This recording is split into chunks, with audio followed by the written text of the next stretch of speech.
제가 해외를 이렇게 가다 보니까요, 여러 이렇게 교회들, 교단들, 단체들 만나 보니까, 의외로 단일 신론을 믿는 분들이 꽤 많더라고요. 이제 미국 쪽에도 마찬가지고.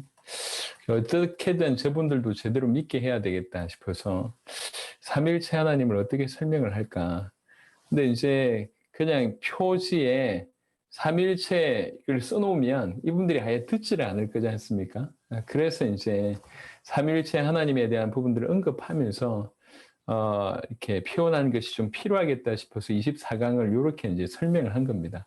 하나님의 성령으로 봉사하며 그리스도 예수로 자랑하고 해놓고 성령의 역할이 어떤 거며 그리스도 예수가 어떤 그리스도 예수의 어떤 그분이 아버지를 드러내심을 이렇게 설명하면서 사실 삼위일체를 조금 전달하기 위해서 이걸 설명을 했고요. 또 하나는 제가 계속 사역을 하면서 예수님이 하나님의 아들 그리스도심을 계속 전하니까 어떤 분들은 예수만 전한다고 하면서 어떤 뭐 예수회다, 가톨릭에는 예수의 말도 안 되는 예수회다 이렇게 주장하시는 분도 있고 어떤 분들은 성령을 인정하지 않는다, 뭐 성부 얘기하지 않는다 이렇게 얘기를 하길래 저희는 지금 신학을 다 다루는 게 아닙니다. 그리고 모든 부분을 다 다루는 것이 아니라 가장 핵심을 얘기하고요. 지난번에도 언급을 드렸듯이 조금 이따 결론적으로 보시면 알겠지만 이 성령의 역사의 가장 주 포커스는 그리스도 예수를 정언하는 쪽으로 갑니다.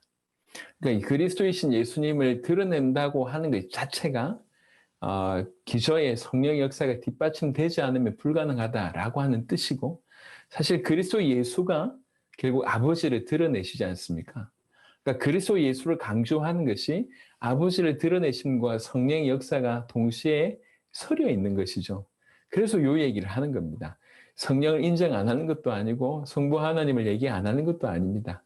예수만 얘기하는 그런 어떤 차원도 아니고요. 그래서 삼위일체 하나님을 가장 잘 드러낼 수 있는 그 진리가 예수의 그리스도 되심이기 때문에 말씀을 드리는 겁니다. 그래서 이제 요즘에는 성령에 대한 얘기를 워낙 많이 하다 보니까 또 성령 운동 하시는 분들도 많고 그러다 보니까 우리가 성령 얘기를 상대적으로 덜 하는 것 같아 보여서 오히려 그런 질문들을 하시는 분들도 꼭 계시는 것 같은데 성경 그대로 조금 깊이 보시면 성령 역사에 성령에 충만할 때 제일 선명하게 드러남이 복음이 드러나고 그 성령께서 그리스도 예수를 드러내십니다.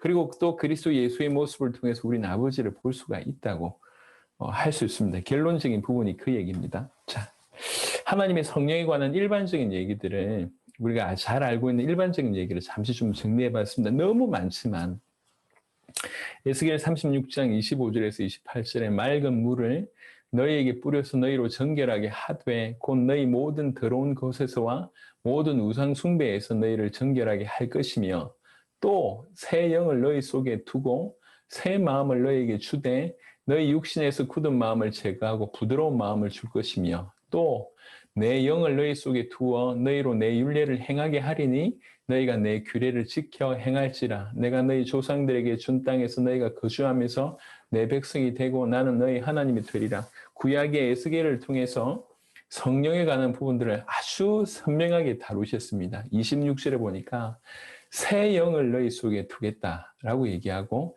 그러면 새 마음을 너희에게 주되 이게 사실은 따라오는 것이죠.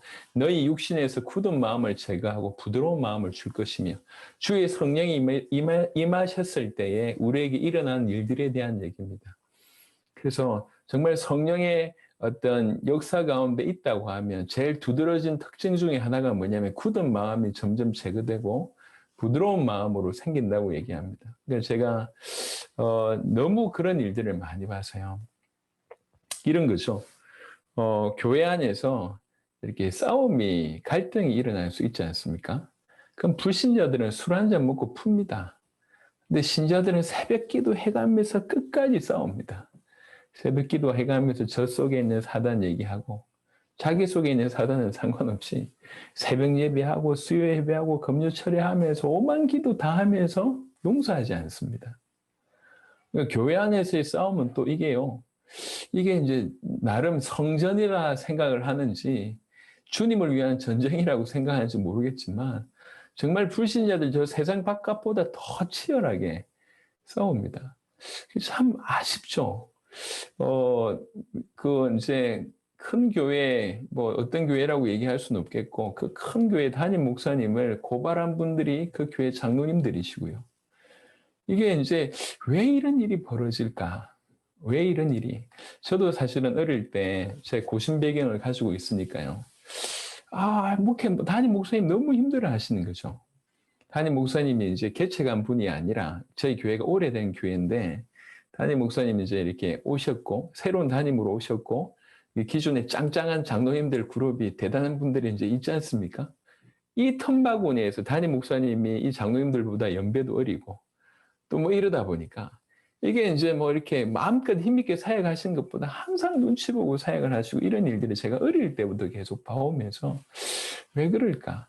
주의 성령이 임하시면 굳은 마음이 제거된다고 하는데 더 딱딱해지는 듯한 느낌? 기도하면서 더 딱딱하게 만드는 것 같아요. 새벽 기도하면서 계속. 이게 성령의 역사는 아니지 않냐 이런 생각을 합니다. 여러분 이제 교회 생활 열심히 한 게 중요한 게 아니고 바로 해야 되는 거잖아요. 바로. 성령이 임하시면 굳은 마음이 제거되고 부드러운 마음이 생긴다고 성령은 이렇게 얘기하고 있습니다. 그리고 27절에 보니까 또 내 영을, 그 영은 내 영이라고 얘기합니다. 내 영을 너희 속에 두어 너희로 내 율례를 행하게 하리니 그 성령께서 우리를 도우셔서 하나님의 율례를 행한다고 하는 것이 율법을 지킨다는 표현으로도 설명될 수 있지만 누가 보더라도 사실 하나님의 사람으로 빛과 소금의 역할을 하면서 모범되는 그런 삶을 산다고 그렇게 이해할 수가 있을 것 같습니다. 정말로 성령의 인도를 받는데 어떻게 수준이 불신자보다 못할 수가 있습니까? 이건 말이 안 되는 것 같아요.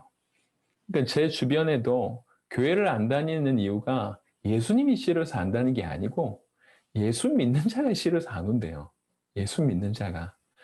그러니까 이제 저희 아버님도 한때 교회를 좀 잘 안 나오셨는데 저희 친척 중에 한 분이 바로 아버님의 이제 형님뻘 되신 분인데 교회에서 그렇게 하시는데 장로님하고 뭐 이렇게 열심히 하시는데 가족끼리 고스톱 칠 때도 사기치니까 가족끼리 고스톱 칠 때도 사기치니까 누가 예수 믿겠냔 말이에요. 이게 예수님 때문에 예수님이 싫어서 안 나오는 게 아니라 예수 믿는 자의 삶을 볼 때 답이 안 되는 거예요. 그러니까 안 나오는 거예요. 이게 너무 마음에 성령이 인도를 하시고 그 성령의 순종을 받는다고 할 때 성경은 이렇게 얘기하는데 율례를 행하게 되고 하나님께서 정해진 그 어떤 그 말씀 안에서 가장 잘 따르는 모습이 되게 되고 부드러운 마음이 되게 된다고 하는데 성령이 임했다고 하는데 왜 이런 일이 없냐는 거죠. 임했다 치고가 아니라는 겁니다. 정말로 성령을 받았다 하면 그 성령께서 이런 일들을 하십니다. 나에게 이런 일이 일어나는 걸 볼 때 성령이 임하셨구나 우리가 볼 수가 있는 거고 내가 암만 우리가 기도할 때마다 성령 충만을 계속 기도하지 않습니까? 기도할 때마다 성령 충만입니다. 묻고 싶습니다. 도대체 언제 충만되는지 한번 묻고 싶어요. 뭘 그래 성령 충만을 기도하면서 도대체 언제쯤 충만될 건데요? 충만을 왜 구합니까? 어떤 능력을 위해서 계속 구하지 않습니까? 우리가 좀 진중하게 생각해서 주의 성령이 임하시면 말씀 그대로는 이렇게 표현하고 있습니다. 이렇게 되는 겁니다. 부드러운 마음이 생기고 주님의 율례를 쫓아갈 수밖에 없는 삶이 되는 것인데요. 그리고 에스겔 36장 31절에 그때에 너희가 너희 악한 길과 너희 좋지 못한 행위를 기억하고 너희 모든 죄악과 가증한 일로 말미암아 스스로 밉게 보리라. 이렇게 얘기합니다. 이게 진정한 회개죠. 주의 성령이 임하시면 과거의 우리의 모습들을 볼 때 야, 내가 어떻게 그랬냐. 어쩌다가 그랬냐. 이렇게 자기 자신을 밉게 본다고 합니다. 이 정신 나간 놈, 미쳤구나. 뭐 이런 식으로. 주의 성령이 임하시면 우리가 내 모습이 괜찮다라고 얘기할 수가 없습니다. 그래도 봐주시겠지 이렇게 합리화할 수 없습니다. 대부분의 사람들이 지금 그러고 있거든요. 내가 열심히 해야 되는 줄 알지만 그래도 지금 상황이 이러니까 어쩔 수 없이 내가 지금 이게 죄인 줄은 알지만 지금 어쩔 수 없으니까. 한국 사회에서 사업을 하려면 적당하게 속여야지 돈 이렇게 얻어먹을 수, 이렇게 남겨 먹을 수 있으니까. 이렇게 적당하게 속이면서 계속 얘기합니다. 하나님 봐주시겠지. 하나님 이건 눈 감아 주시겠지. 그게 일상화되어 있습니다. 그러다가 문제가 터지면 하나님의 계획이 있다. 하나님의 인도를 받아야지. 그렇게 생각 안 합니다. 문제가 터지면 어떻게 생각합니까? 드디어 때가 됐구나. 하나님께서 드디어 손볼 날이 왔구나. 그렇게 꾹꾹꾹 참으시더니 이제야 이제 나를 손보시는구나. 이렇게 생각합니다. 그렇게 생각하는 건 어느 정도로 이해할 수 있냐면 하나님을 거의 귀신 수준으로 생각하는 거예요. 매들고 있다가 쫓아다니다가 때 됐을 때 딱 두들겨 패는 이런 하나님으로 우리가 오해하고 있습니다. 철저한 오해죠. 그건 올바르지 않습니다. 뭔가 지금 우리가 하나님을 우리 마음대로 생각하고 있는 것 같아요. 하나님에 대한 생각이 아닙니다. 그리고 정말 주의 성령이 임했다고 하면 우리의 죄에 대해서, 우리의 죄진 모습에 대해서 회개하고 내가 어떻게 구원받은 내가 이럴 수 있나라고 자기 자신을 믿게 보고 어떻게든 그것에 좀 넘어서려고 하는 것이 내가 그래도 교회 열심히 다니고 교회 봉사하니까 이 정도는 이해해 주시겠지. 눈 감아 주시겠지. 이건 올바르지 않습니다.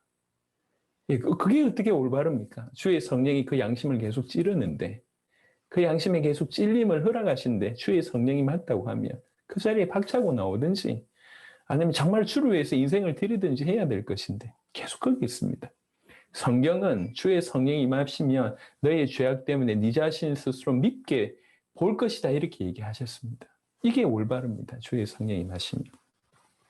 고린도전서 12장 3절 그러므로 내가 너에게 알리노니 하나님의 영으로 말하는 자는 누구든지 예수를 저주할 자를 하지 아니하고 또 성령으로 아니하고는 누구든지 예수를 주시라 할 수 없느니라. 하나님의 아들 그리스도이신 예수님을 주라고 우리가 진실로 고백할 수 있을 때는 그 배경엔 항상 주의 성령의 역사가 있습니다. 로마서 8장 2절에 이는 그리스도 예수 안에 있는 생명의 성령의 법이 죄와 사망의 법에서 너를 해방하였습니다. 이 생명의 성령의 법이 죄와 사망의 법에서 우리를 해방합니다.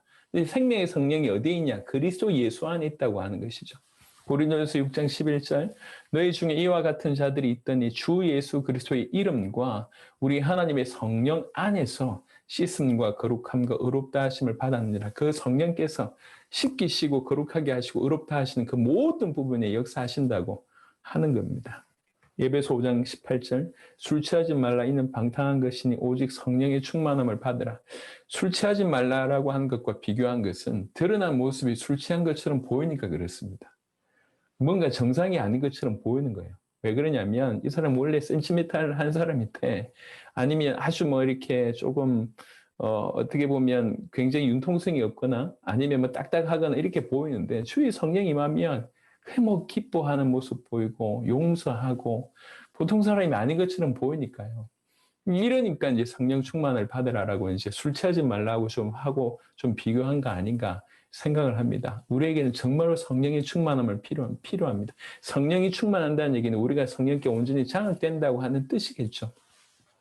갈라디아 5장 22절부터 23절에 오직 성령의 열매는 사랑과 희락과 화평과 오래 참음과 자비와 양성과 충성과 온유와 절제니 이 같은 것을 금지할 법이 없느니라. 저것이 성령의 열매라고 얘기했습니다. 우리가 정말로 얼만큼 성령의 충만을 받고 성령의 동행함을 받는지를 평가할 수 있는 기준이 저 목록입니다. 우리가 사랑하고 있고 우리가 기뻐하고 있고 우리가 평안하며 오래 참고 있으며 자비의 삶을 살며 진정한 정말 참된 것이 뭔지를 쫓고 충성하며 온유하고 절제하고 있는가 어느 만큼 하고 있는가 그게 우리가 성령의 인도를 받고 성령의 충만을 받는 부분에 어떤 이 기준이 아닌가라는 생각을 합니다. 에베소 2장 22절에 너희도 성령 안에서 하나님이 거하실 처소가 되기 위하여 그리스도 예수 안에서 함께 지어져 가느니라. 우리가 알고 있는 성령의 다양한 역사 중에 몇 가지만 이렇게 표현을 했습니다. 자, 그런데 이 성령의 역사 중에 그래서 그러하기 때문에 우리 주님이 우리에게 성령을 따라 행하라고 얘기를 합니다.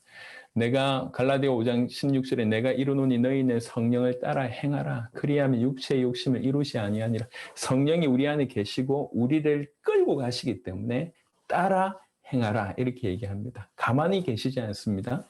주의 성령이 우리 안에 계시면서 가만히 있다. 이거는 있을 수 없습니다. 좋은 교사라도 자기가 가르친 학생의 미래를 보고 그 다음에 지금 학생의 수준을 보고 학생에 맞게끔 쭉 끌고 갑니다. 그냥 그 시간을 때우는 것은 좋은 교사가 아닙니다. 이 아이를 어디까지 이끌어야 될지를 정확하게 보고 지금 이 아이가 어떤 수준에 있는 줄 알고 정확하게 이끌어가는 것이 좋은 교사지 않습니까? 주의 성령이 우리 안에 계시면서 가만히 있지 않으십니다. 우리로 땅끝까지 이르러서 예수님의 증인 되게 하시도록 우리를 끌고 가십니다.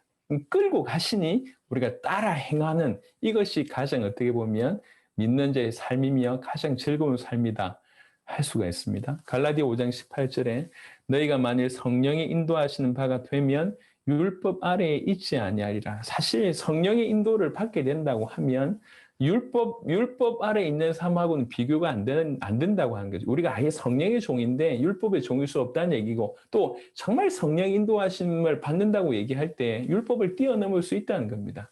예수님께서 얘기했습니다. 너희 의가 바리새인들의 의보다 낫지 않으면 결코 천국에 들어가지 못한다고 얘기합니다. 자, 극단적으로 얘기하자면 하나님의 성령이 없는 인간이 자기 힘으로 의롭게 사는 것보다 성령의 인도로 사는 삶이 못하다? 이건 불가능하다는 거죠. 하나님과 함께하고 하나님과 동행하는 사람이 하나님과 동행하지 않는 인생의 열심으로 이루는 것보다 낫지 못하다? 이건 있을 수 없다고 얘기하는 겁니다. 너희가 정말로 구원받았다고 하면, 너희가 정말로 하나님을 따른다고 하면 당연히 죄송합니다만 불신자지 않습니까? 예수 믿지 않기 때문에 불신자인 저 바리새인이 자기 힘으로 쌓는 그 열심보다 그 의보다는 당연히 낫게 보여야 되는 거 아니냐 이렇게 얘기하는 겁니다. 이 사람들보다 더 열심히 율법 지키라 이 얘기가 아니라 진짜로 하나님을 따른다고 하면 당연히 이 사람들보다 나은 모습이 나와질 수밖에 없지 않냐. 근데 그런 모습이 안 나온다고 하면 너희는 하나님을 따르는 게 아니지 않냐 이렇게 얘기하는 겁니다. 그래서 우리가 이제 우리 수준을 예수 믿었으니까 천국 보장됐으니까 됐다라고 얘기하면 큰 오산입니다. 진짜로 정확하게 예수 믿는 사람은 시작인 겁니다. 구원은 종착이 아니잖아요. 내가 이제 천국 가니까 마음대로 살아도 돼. 이건 구원받은 게 아닙니다. 구원받은 것은 그 순간부터 하나님과 동행하는 삶의 시작인 것이죠. 시작인 겁니다. 그리고 영원토록 우리는 주와 동행하는 삶을 이제 그 엄청난 여정을 시작하는 겁니다. 계속 성장해 가는 것이죠. 근데 우리가 주와 동행하는데 저 불신자의 삶보다 못하다? 있을 수가 없다는 거죠. 성령이 인도하시는 바가 되는데 율법 아래 있는 삶보다 못하다? 있을 수가 없다는 얘기입니다. 이거 있을 수가 없습니다. 그래서 지금 사실은 저 밖에 있는 사람들이 교회로 욕하지만 여전히 교회에 대한 기대가 있습니다. 예수 믿는 자는 이래야 된다라고 하는 나름의 기준이 있어요. 그래서 욕을 할 때도 네 예수 믿으면서 왜 이래? 이러면서 욕을 하지 않습니까? 그 저변에는 그래도 예수 믿으면 이렇게 해야 되지 않냐는 게 그들에게 깔려 있는 거거든요. 그렇지 않습니까? 우리가 율법 아래에 있으면서 자기 육신으로 사는 그러면서 이뤄낸 결과물이 그 의보다는 당연히 높아야 되지 않냐. 우리가 복음을 생각하고 주님 다시 오심을 생각하고 우리가 받은 은혜를 생각하고 그러면 이제 나눌 줄 알고 섬길 줄 알고 복음을 위해서 더 헌신할 줄 알고 이런 삶을 사는 것이 올바르지 않냐 이 얘기입니다. 갈라디아 5장 25절에 만일 우리가 성령으로 살면 또한 성령으로 행할지니 성령을 따를 것을 얘기합니다. 빌립보 3장 3절에 하나님의 성령으로 봉사해라. 그냥 봉사하지 말고 그냥 기도하지 말고 하나님의 성령으로 기도하고 하나님의 성령으로 봉사해라. 철저하게 성령을 따라서 살 것에 대한 표현입니다. 그리고 그리스도 예수로 자랑하라. 성령으로 봉사하면서 자랑할 것은 그리스도 예수밖에 없다. 그리고 육체를 신뢰하지 아니하는 우리가 곧 할례파라. 우리가 자랑할 게 육체가 아니라는 것이죠. 그래서 성령의 일반적인 어떤 사역과 그래서 성령을 따를 것에 대한 얘기를 합니다. 하지만 실상은 성령의 가장 강력한 어떤 역사의 주 포커스가 있습니다. 그거는 그리스도 예수로 자랑하고 라고 하는 이 배경에 깔려 있는데요. 성령은 그리스도를 증언하십니다. 성령에 대한 표현이 성경에 굉장히 많지만요. 성경에 있는 그 무수한 표현 중에 가장 중요한 표현은 예수님이 성령을 어떻게 말씀하셨는가. 이게 핵심입니다. 그게 가장 중요하지 않습니까? 요한복음 14장 26절에 예수님은 보혜사, 그는 보혜사다. 또 다른 보혜사. 첫 번째 보혜사는 우리 주님이라고 하면, 주 예수님이라고 하면, 또 다른 보혜사는 성령입니다. 보혜사, 곧 아버지께서 내 이름으로 보내실 성령, 그가 너희에게 모든 것을 가르치고 내가 너희에게 말한 모든 것을 생각나게 하리라. 그 성령은 내가 말한 거, 그거 생각나게 할 것이고 모든 것을 가르칠 것이다. 라고 얘기했고요. 요한복음 15장 26절, 내가 아버지께로부터 너희에게 보낼 보혜사, 곧 아버지께로부터 나오시는 진리의 성령이 오실 때에 그 성령은 그가 나를 증언하실 것이요. 요한복음 16장 13절에 그러나 진리의 성령이 오시면 그가 너희를 모든 진리 가운데로 인도하시리니, 진리가 많기는 합니다. 하지만 영원한 진리는 예수께서 가라사대 내가 곧 길이요 진리요 생명이니라고 하는 그 구절로 이 구절이 함의한다고 볼 수가 있습니다. 그래서 모든 진리 가운데로 인도한다라고 하는 부분, 모든 예수님이 하나님의 아들 그리스도라고 하는 그 진리 가운데로 인도한다고 하는 부분을 우리 이해할 수가 있을 것 같아요.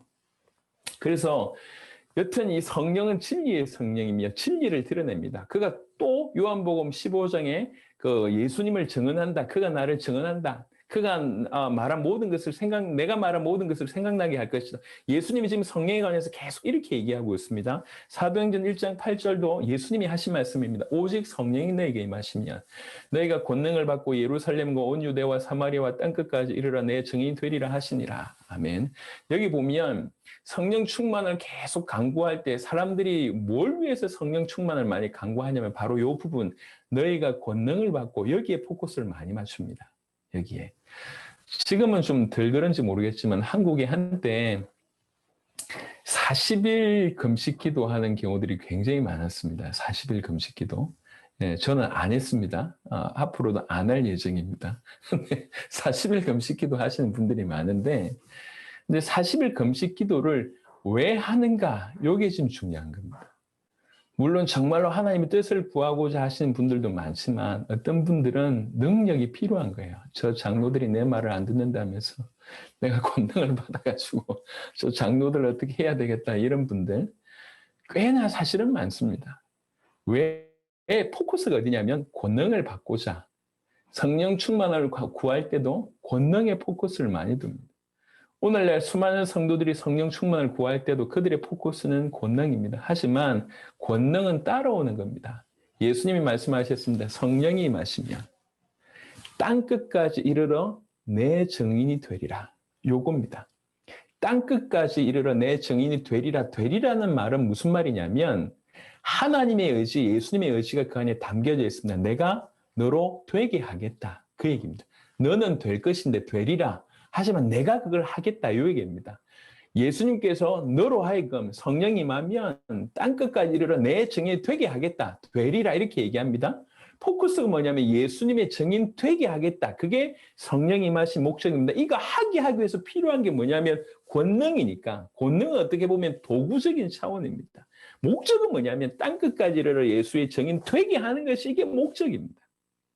그러니까 요한복음 14장, 15장, 16장에 쭉 점철되다가 사도행전 1장 8절까지 딱 연결시켜보면 예수님이 성령을 뭐라고 얘기하시는지가 그냥 입체적으로 나옵니다.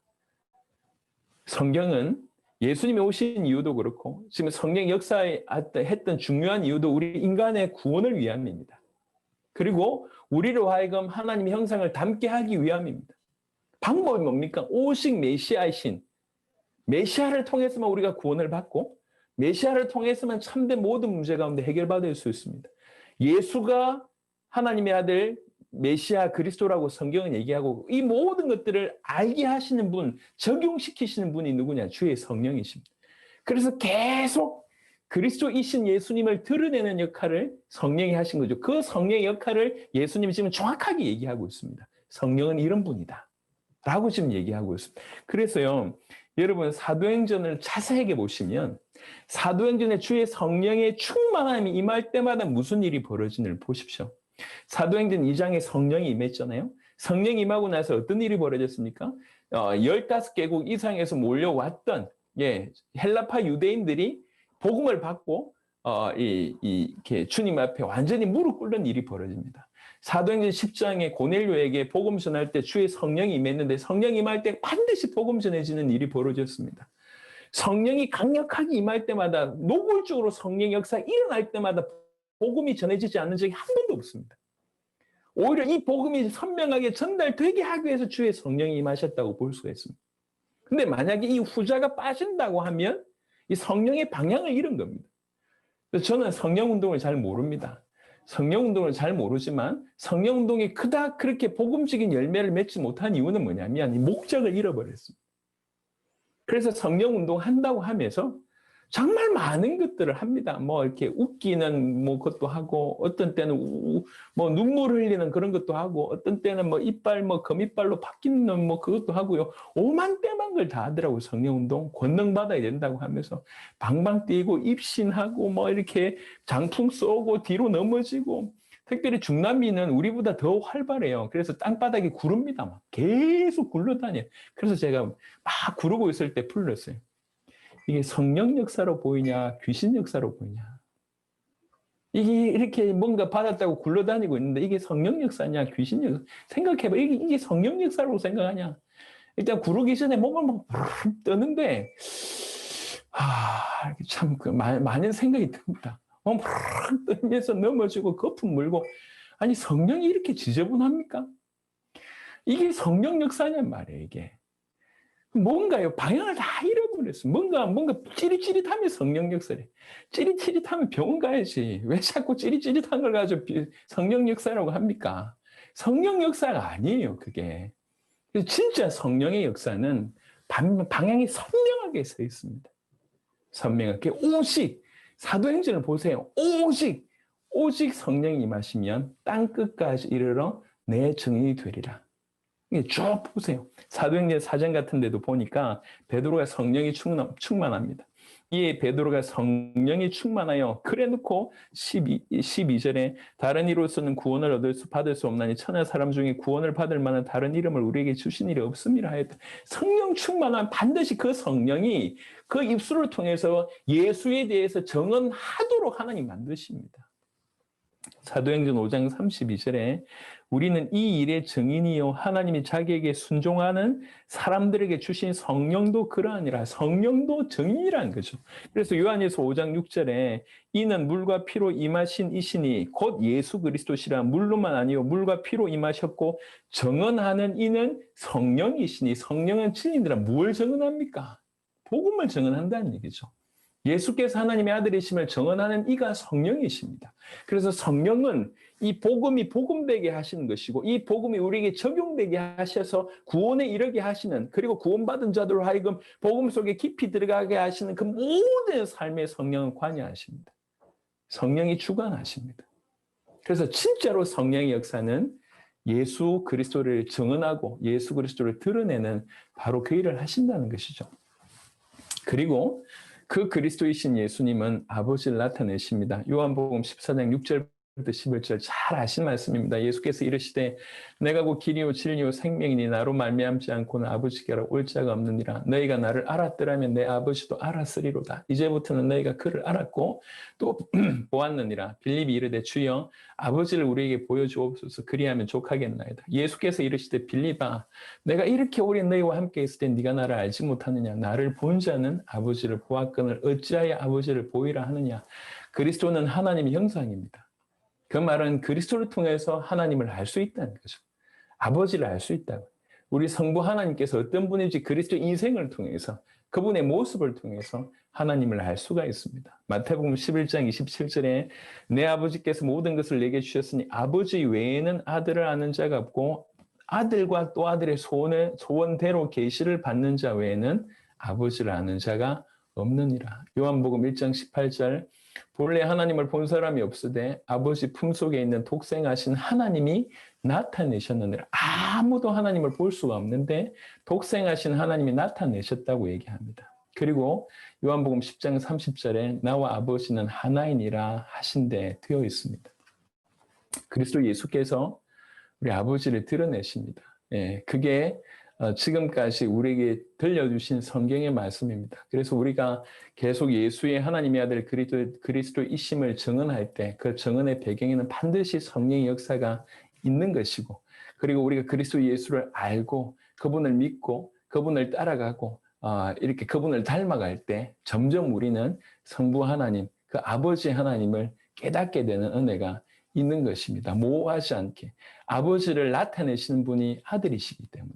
그 아들을 통해서 우리가 또 아버지를 볼 수 있기 때문에 그렇습니다. 그래서 우리는 주는 그리스도시요 살아계신 하나님의 아들이십니다라고 하는 이 메시지가 그냥 예수님만 관한 얘기가 아니고 삼위일체 하나님에 대한 어떤 진리가 그 속에 다 담겨져 있음을 볼 수가 있습니다. 자, 오늘은 여기까지 말씀을 좀 전했고요. 내일은 이제 마지막 3강을 제가 지금 생각할 때 1시간 반 안에 세 번째 그냥 3강 한꺼번에 좀 강의를 좀 하고 그 나머지 시간은 우리 선교사님들이 좀 소회 그리고 좀 나눔 이런 시간들을 좀 가지면 좋을 것 같습니다. 기도하겠습니다. 하나님 감사합니다. 오늘도 우리 선교사님들과 또 중요한 사역하시는 분들, 성도들과 함께 우리가 하나님 앞에 서서 그리스도의 예수의 말씀들을 듣게 하심을 감사를 드립니다. 주님, 이 나라의 민족의 전 열방에 예수를 올바로 알고 믿는 일들이 정말로 하나님 불같이 일어나게 하여 주옵시며 지금 전 세계 일으키시고 계신 그 엄청난 성경의 복음과 그 성경 그대로의 전도의 역사가 이 땅에도 일어나게 하시고 모든 선교사님들의 사역하는 곳마다 일어나도록 하나님 역사하여 주시옵소서. 감사를 드리옵고 우리 주 예수 그리스도 이름으로 기도드렸습니다. 아멘.